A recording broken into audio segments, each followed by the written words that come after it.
Hi, ഞാൻ ആദിഷ്. ഇന്നത്തെ വീഡിയോയിലൂടെ നമ്മൾ ഡിസ്കസ് ചെയ്യാൻ പോകുന്നത് അവൻ എനിക്ക് ഇമ്പോർട്ടൻസ് നൽകുന്നില്ല സർ, അല്ലെങ്കിൽ അവൻ എനിക്ക് തീരെ വാല്യൂ നൽകുന്നില്ല.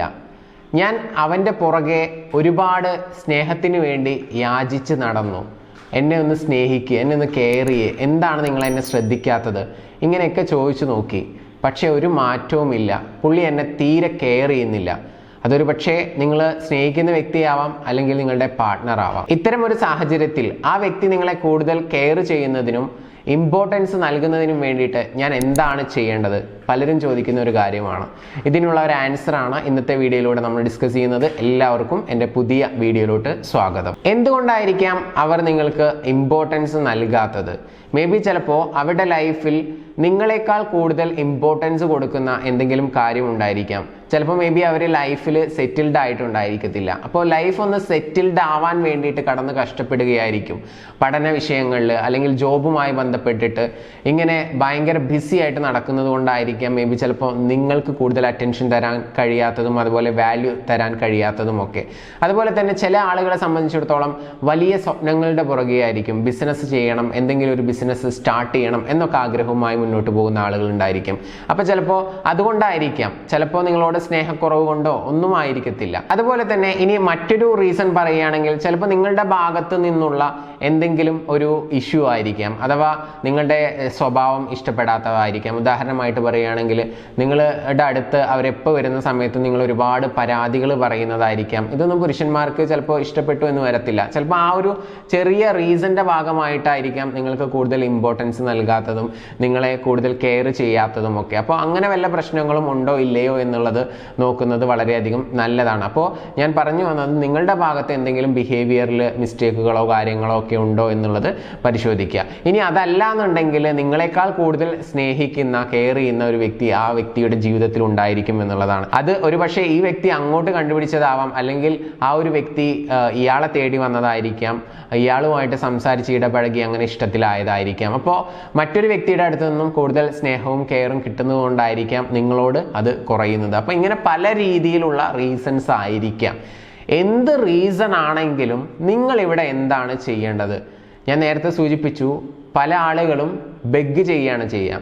എന്നെ ഒന്ന് സ്നേഹിക്കുക, എന്നെ ഒന്ന് കെയർ ചെയ്യുക എന്ന് പറയുന്ന ഒരു പക്ഷം ആളുകളുണ്ട്. അപ്പോൾ അത്തരത്തിലുള്ള ഒരു കാറ്റഗറിയിൽ നിങ്ങൾ പെടാതിരിക്കുക. അതിന് പകരം നിങ്ങൾ മനസ്സിലാക്കേണ്ട ഒരു യാഥാർത്ഥ്യം എന്ന് പറയുന്നത്, നമ്മൾ എന്തിനാണ് ഏറ്റവും കൂടുതൽ വാല്യൂവും ഇമ്പോർട്ടൻസും കൊടുക്കുക? ഏറ്റവും കൂടുതൽ ക്വാളിറ്റി അതുപോലെ തന്നെ ഏറ്റവും കൂടുതൽ വാല്യൂ ഉള്ള സാധനത്തിന്, അതല്ലേ? ഇപ്പോൾ ഐഫോണിന് നമ്മൾ വളരെ വാല്യൂവും ഇമ്പോർട്ടൻസും ഒക്കെ കൊടുക്കുന്നത് എന്തുകൊണ്ടാണ്? അതിന് അതിൻ്റേതായിട്ടുള്ള ഒരു വാല്യൂ ക്രിയേറ്റ് ചെയ്തതുകൊണ്ടാണ്. നിങ്ങളിങ്ങനെ യാചിച്ചുകൊണ്ട് നടക്കുകയാണെന്നുണ്ടെങ്കിൽ, നിങ്ങളുടെ ഭർത്താവിനോട് എന്നെ സ്നേഹിക്കുക കെയർ ചെയ്യുക എന്ന് പറഞ്ഞ് നടക്കുകയാണെന്നുണ്ടെങ്കിൽ നിങ്ങളുടെ വാല്യൂ അവിടെ നഷ്ടപ്പെടുകയാണ് ചെയ്യുന്നത്. അവർ നിങ്ങളെ കെയർ ചെയ്യുന്നില്ല, നിങ്ങളെ സ്നേഹിക്കുന്നില്ല, എന്നിട്ടും നിങ്ങൾ സ്നേഹം വാരിക്കോരി കൊടുക്കുകയാണ് ആവശ്യത്തിലധികം. അപ്പോൾ അവർക്കറിയാം നിങ്ങളെ സ്നേഹിച്ചാലും ഇല്ലെങ്കിലും നിങ്ങളുടെ അടുത്തുനിന്ന് സ്നേഹം കിട്ടുന്നുള്ളത്. അപ്പം അതിൽ കുറച്ച് കുറക്കണം എന്നാണ് ഞാൻ പറയുന്നത്. കാരണം നിങ്ങൾക്കൊരു സെൽഫ് റെസ്പെക്റ്റും കാര്യങ്ങളൊക്കെ വേണം. ഇങ്ങോട്ട് സ്നേഹിക്കുന്നില്ലെങ്കിൽ അങ്ങോട്ട് വാരിക്കോരി കൊടുക്കണ്ട, കുറച്ച് കുറക്കുക സ്നേഹം. മനസ്സിലായോ? അങ്ങനെ കുറച്ച് സ്നേഹമൊക്കെ കുറച്ചിട്ട് നിങ്ങളുടേതായിട്ടുള്ള ഒരു വാല്യൂ ക്രിയേറ്റ് ചെയ്യുക. മനസ്സിലായോ? കുറച്ച് ബോൾഡായിട്ട് മാറുക, ഇൻഡിപെൻഡൻ്റ് ആവാൻ വേണ്ടി ശ്രമിക്കുക. അഥവാ ഭർത്താവ് ജോലിക്ക് പോകുന്നുണ്ട്, പൊക്കോട്ടെ, നിങ്ങളും ആവശ്യപ്പെടുക എനിക്കും ജോലിക്ക് പോകണം. നിങ്ങളും പഠിച്ചിട്ടുണ്ടാകുമെന്ന് ഞാൻ വിചാരിക്കുന്നു. അപ്പോൾ എനിക്ക് ജോലിക്ക് പോകണം, എനിക്ക് ജോലി ചെയ്യാൻ താല്പര്യമുണ്ട്, അങ്ങനെ പറയുക. പെർമിഷൻ എടുത്തിട്ട് നിങ്ങൾ ഇൻഡിപെൻഡൻ്റ് ആവാൻ വേണ്ടി ശ്രമിക്കുക. അങ്ങനെ ഇൻഡിപെൻഡൻ്റ് ആവുക. അതോടൊപ്പം തന്നെ നിങ്ങളുടെ സന്തോഷം 24 മണിക്കൂറും ആ ഒരു വ്യക്തിയിൽ നിക്ഷേപിക്കാതിരിക്കുക. ആ വ്യക്തി നിങ്ങളുടെ ലൈഫിൽ ഇല്ലെങ്കിലും എനിക്ക് ഹാപ്പി ആവാൻ പറ്റും. നിങ്ങൾക്ക് ചെയ്യാൻ ഇഷ്ടമുള്ള എന്തെങ്കിലും കാര്യങ്ങളൊക്കെ ഉണ്ടായിരിക്കും, അല്ലേ? ചില ആളുകൾക്ക് പാട്ട് പഠിക്കുന്നതായിരിക്കും, ചില ആളുകൾക്ക് ഡാൻസ് പഠിക്കുന്നതായിരിക്കാം, ഡാൻസ് കളിക്കുന്നതായിരിക്കാം, വോട്ട് എവർ ഇറ്റ് ഈസ്. എന്ത് തന്നെയാണെങ്കിലും നിങ്ങളുടേതായിട്ടുള്ള ഇഷ്ടങ്ങൾ ഉണ്ടായിരിക്കാം, പാഷൻസ് ഉണ്ടായിരിക്കാം. അതിനെ ഫോളോ ചെയ്യാൻ വേണ്ടി ശ്രമിക്കുക. അങ്ങനെ നിങ്ങളുടെ സന്തോഷം നിങ്ങൾ കണ്ടെത്തുക. ആ സന്തോഷം മറ്റൊരാളുടെ കീഴിലാവാതിരിക്കുക. ആ വ്യക്തി എൻ്റെ കൂടെ ഉണ്ടെങ്കിലേ, അല്ലെങ്കിൽ ആ വ്യക്തി എന്നെ സമാധാനിപ്പിച്ചാലേ, കെയർ ചെയ്താലേ എനിക്ക് സന്തോഷം ഉണ്ടാകത്തുള്ളൂ എന്ന് പറയാതിരിക്കുക. നിങ്ങളുടെ സന്തോഷം കണ്ടെത്തുക, നിങ്ങൾ ഇൻഡിപെൻഡൻ്റ് ആവുക. അതുപോലെ തന്നെ നിങ്ങൾ ചെയ്യേണ്ട മറ്റൊരു പ്രധാനപ്പെട്ട കാര്യം എന്ന് പറയുന്നത് കുറച്ച് ബോൾഡ് ആവുക. നിങ്ങളുടെ ബ്യൂട്ടിയിൽ കുറച്ച് കൂടുതൽ കോൺഷ്യസ് ആവുക. നിങ്ങൾ ഇപ്പോൾ തടി കൂടുതലുള്ള ആളാണെങ്കിൽ കുറച്ച് തടി കുറച്ച് ഒന്ന് ഫിറ്റ് ആവാൻ വേണ്ടി ശ്രമിക്കുക. തടി കുറവുള്ള ആളാണെങ്കിൽ ഒരു ആവറേജ് തടിയിലോട്ടൊക്കെ മാറാൻ വേണ്ടി ശ്രമിക്കുക. ഇനി ആവറേജ് തടിയുള്ള ആളാണെങ്കിൽ ഒന്നുകൂടി ബ്യൂട്ടി ആവാൻ വേണ്ടിയിട്ട് എന്തൊക്കെയാണ് ചെയ്യാൻ പറ്റുകയാണെങ്കിൽ അതൊക്കെ ചെയ്യുക. കാരണം ഇന്ന് ഇപ്പോൾ ബ്യൂട്ടി ആവാൻ വേണ്ടിയിട്ട് ഒരുപാട് ട്രീറ്റ്മെൻറ്റ്സും കാര്യങ്ങളൊക്കെ ഉണ്ട്. ഇനിയിപ്പോൾ അട്രാക്ഷൻ കുറഞ്ഞിട്ടാണെങ്കിൽ അങ്ങനെയുള്ള കാര്യങ്ങൾ നമുക്ക് പരീക്ഷിക്കാവുന്നതാണ്. അപ്പോൾ അങ്ങനെ നിങ്ങൾ എന്ത് ചെയ്യുക, കുറച്ചുകൂടി നിങ്ങളെ നന്നാക്കാൻ വേണ്ടി ശ്രമിക്കുക. അപ്പോൾ ഇത്രയും കാര്യങ്ങൾ ചെയ്ത് നിങ്ങൾ ഒരു സെൽഫ് റെസ്പെക്റ്റോട് കൂടിയിട്ട് നിങ്ങൾ അങ്ങോട്ട് യാചിക്കാതെ ഇത്തരം കാര്യങ്ങളൊക്കെ ചെയ്ത് മുന്നോട്ട് പോവുകയാണെങ്കിൽ തീർച്ചയായിട്ടും ആ വ്യക്തിക്ക് നിങ്ങളോടൊരു അട്രാക്ഷൻ തോന്നും. ഇതിന് പകരം പ്ലീസ് എന്നെ ഒന്ന് സ്നേഹിക്കുക, എന്നെ എന്താ നിങ്ങൾ കെയർ ചെയ്യാത്തത്, നിങ്ങളെന്താ നേരത്തെ വരാത്തത്, നിങ്ങളെന്താ എന്നോട് സംസാരിക്കാത്തത്, ഇങ്ങനെയുള്ള ഒരുപാട് പരാതികൾ പറഞ്ഞിട്ടോ ബെഗ് ചെയ്തിട്ടോ യാതൊരു പ്രയോജനം ഉണ്ടാവുമെന്ന് തോന്നുന്നില്ല. അപ്പോൾ വളരെ സിമ്പിളാണ് ആൻസർ എന്ന് പറയുന്നത്. എന്താണ് ഈ ബെഗ്ഗിങ് നിർത്തിക്കൊണ്ട് നിങ്ങൾ ചെയ്യേണ്ടത്?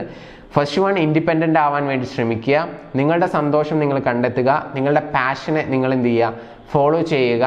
അതുപോലെ തന്നെ നിങ്ങൾക്ക് ചെയ്യാൻ പറ്റുന്ന ഒരു കാര്യം എന്ന് പറയുന്നത് നിങ്ങളെ കൂടുതൽ കെയർ ചെയ്യുക, സെൽഫ് ലവ് നന്നായിട്ട് പ്രാക്ടീസ് ചെയ്യുക. ഇങ്ങനെയുള്ള കൊച്ചു കൊച്ചു കാര്യങ്ങളൊക്കെ ചെയ്യുക. നിങ്ങളുടെ ലൈഫിന് കൂടുതൽ പ്രയോറിറ്റി നൽകുക. ഇങ്ങനെ മാറിക്കഴിയുമ്പോൾ സ്വാഭാവികമായിട്ടും ആ വ്യക്തി നിങ്ങളെ തിരിച്ചിങ്ങോട്ട് ചേസ് ചെയ്യാനായിട്ട് തുടങ്ങും. ഇപ്പോൾ സംഭവിക്കുന്നത് നിങ്ങളുടെ മനസ്സ് അവരെ അങ്ങോട്ട് ചേസ് ചെയ്തുകൊണ്ടിരിക്കുക. അപ്പോൾ ആ ഒരു ചേസിങ് നിർത്തി പുള്ളി ഇങ്ങോട്ട് ചേസ് ചെയ്യാനായിട്ട് തുടങ്ങും. സോ ഇതാണ് ടിപ്സ് എന്ന് പറയുന്നത്.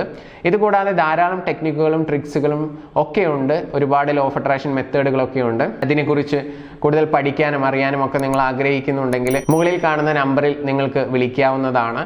ഓരോ വിഷയങ്ങളുമായി ബന്ധപ്പെട്ട് അഥവാ നിങ്ങളുടെ എന്താണോ ഇഷ്യൂ, ആ ഇഷ്യൂവുമായി ബന്ധപ്പെട്ടുള്ള പേഴ്സണൽ കോച്ചിങ്ങും അതുപോലെ തന്നെ വാട്സപ്പ് ഗൈഡൻസും ഒക്കെ അവൈലബിൾ ആണ്. സോ താല്പര്യമുള്ള ആളുകൾക്ക്, എന്തെങ്കിലും പ്രശ്നങ്ങൾ നേരിട്ടുകൊണ്ടിരിക്കുന്ന ആളുകൾക്കൊക്കെ മുകളിൽ കാണുന്ന നമ്പറിൽ വിളിക്കാവുന്നതാണ്.